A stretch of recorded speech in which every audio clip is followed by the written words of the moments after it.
said who I wanted. You want Weezy? Nah, I said I wanted 50. That's what I said. He don't want no smoke, though. Oh, Lord. I called my man out. He don't want no smoke. He ducking smoke. It's cool.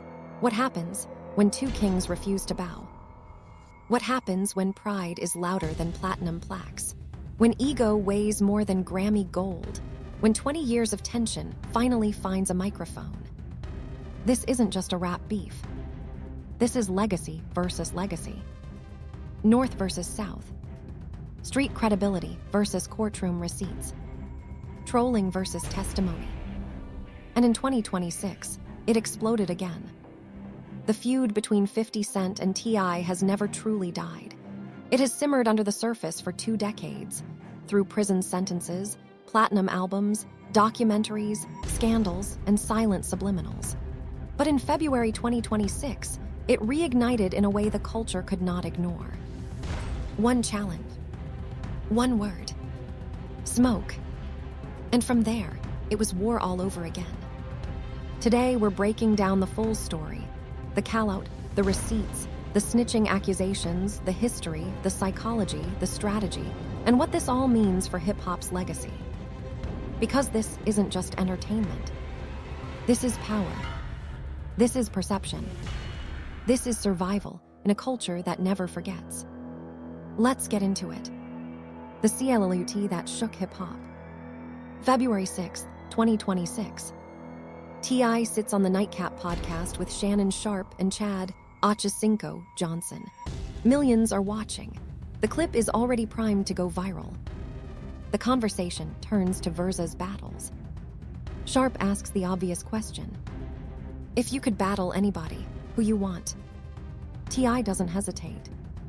I said who I wanted. I want 50. That what I said. He don't want no smoke, though.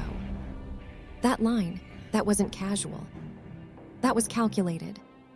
Because in hip-hop, accusing another rapper of ducking smoke isn't just playful banter.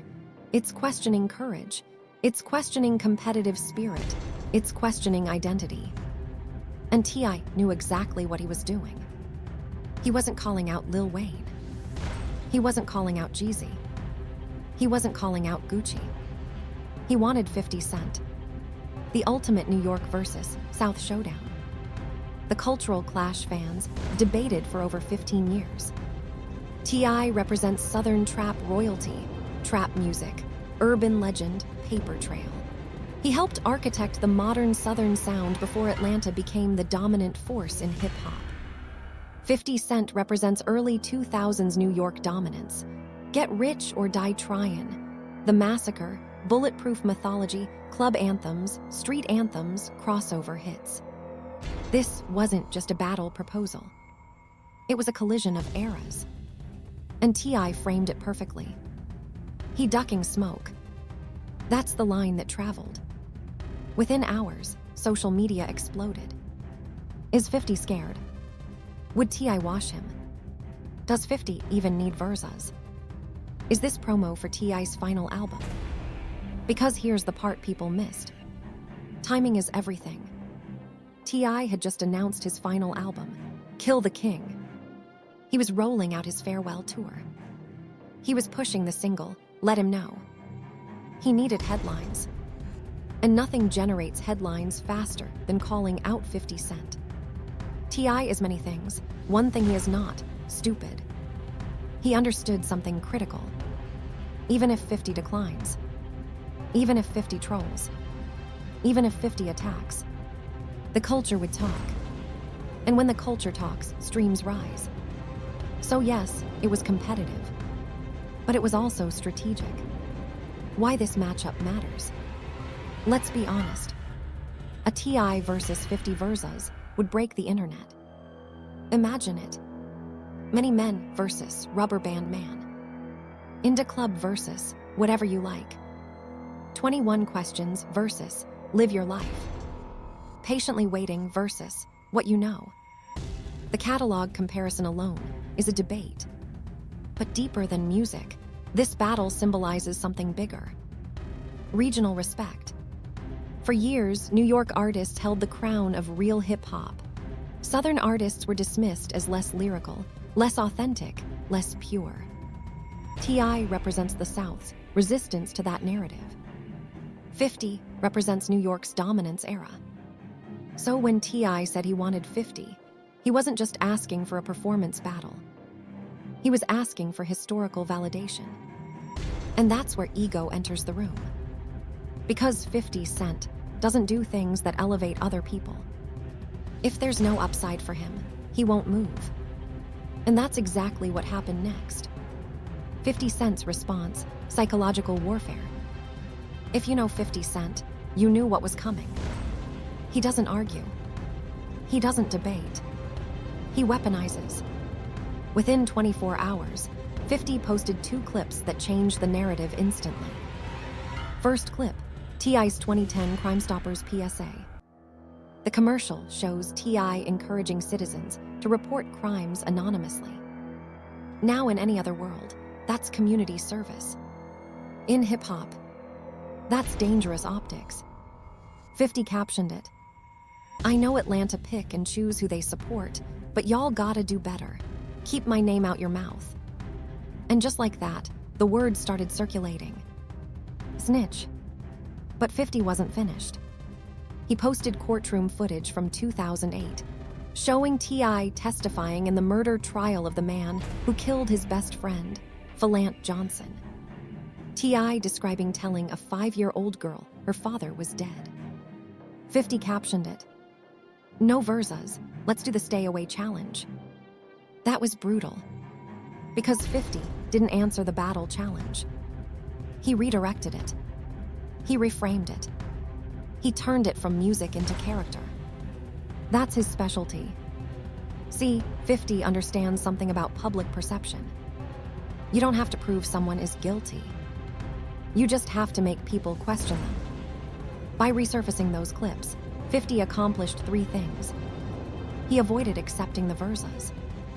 He shifted attention away from catalog comparison. He attacked T.I.'s street credibility. That's chess, not checkers. 50 doesn't fight on your battlefield. He drags you onto his. And his battlefield is humiliation. The SNITCHING accusation. Context matters. Now let's get real. Was T.I. actually cooperating? The Crimestoppers PSA was court-ordered community service tied to his 2007 weapons case. He was facing 30 years. He took a plea deal, 1 year and 1 day plus community service. The PSA was mandatory. The courtroom testimony. He was subpoenaed as a victim in his best friend's murder trial. That's not cooperation. That's grief. But here's the reality of hip-hop culture. Perception outweighs paperwork. It doesn't matter if it was legal obligation. It doesn't matter if it was moral responsibility. If it looks like talking to authorities, some people will label it. And 50 knew that. He wasn't arguing facts. He was igniting emotion. And it worked. T.I.'s response, evolution or damage control. T.I. didn't respond with a diss track. He didn't spiral. He didn't crash out. Instead, he posted, I don't fear my past. I'm focused on the future. He explained the PSA was mandatory. He defended testifying as honoring his friend. He pointed out that if he was truly a snitch, prison would have exposed it. And that's a strong argument. Because prison culture does not tolerate informants. T.I. served his time without incident. No paperwork surfaced. No confirmed cooperation. But 50 wasn't arguing legality. He was arguing optics. And optics stick. The 20-year history you can't ignore. This isn't new tension. It traces back to 2007, when T.I. caught his federal weapons case. When he received a relatively light sentence, 50 implied he must have cooperated. In 2008, 50 released You So Tough, directly questioning T.I.'s credibility. The rivalry simmered through tweets, interviews, and subliminals for years. Then 2020, Verzuz era. T.I. challenged 50 then too. 50 mocked him, called himself superior. And now in 2026, history repeats. But why? Because neither man benefits from closure. Conflict is currency. For T.I., it fuels album streams. For 50, it fuels engagement, liquor sales, documentary hype, and social media dominance. Beef is business. The real question, who needs who? Let's be honest. 50 Cent doesn't need music anymore. He's a television mogul, executive producer of Power, Netflix documentaries, liquor brands, business empires. Music is secondary. T.I. is transitioning. He's announcing retirement, pursuing comedy, acting, museums, legacy building. So why now? Because when you're closing a chapter, you want noise. And nothing is louder than 50 Cent. Why the Verzuz won't happen? Here's the truth. 50 sees no upside. If he wins, people say he was supposed to. If he loses, legacy dented. If he declines, he trolls and stays trending anyway. From a business standpoint, declining is smarter. From a competitive standpoint, fans will debate forever. And that ambiguity benefits 50. What this really is, this feud isn't about music. It's about narrative control. T.I. tried to control the narrative by challenging publicly. 50 regained control by shifting the topic to credibility. This is psychological warfare between two masters of branding. One plays chess with albums. The other plays chess with humiliation. The bigger hip-hop conversation. This beef also reopens uncomfortable discussions. What defines snitching? Is testifying as a victim cooperation? Is community anti-violence advocacy betrayal? Does hip-hop punish growth? Does it reward toxicity? And why are 15-year-old clips still ammunition? Because in hip-hop, nothing expires. The internet has no mercy. What happens next? The feud won't end. It will simmer. Another post. Another interview. Another jab. Because tension keeps both relevant. And relevance is power. But here's the twist. Imagine if they did sit on that stage. Not to humiliate. Not to accuse. But to celebrate. Two men who survived bullets, prison, scandals, and industry politics. Two men who built empires. Two men who shaped eras. That would be bigger than ego. But ego rarely bows. Now I want to ask you something. If the Verzuz happen tomorrow, who wins? Is it 50's undeniable hits? Or T.I.'s Southern Anthem run? Drop your thoughts below.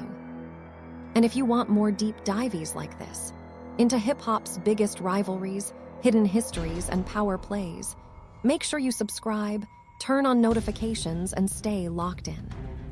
Because in this culture, beef is never just beef. It's branding. It's business. It's legacy. And the war for perception. That never ends.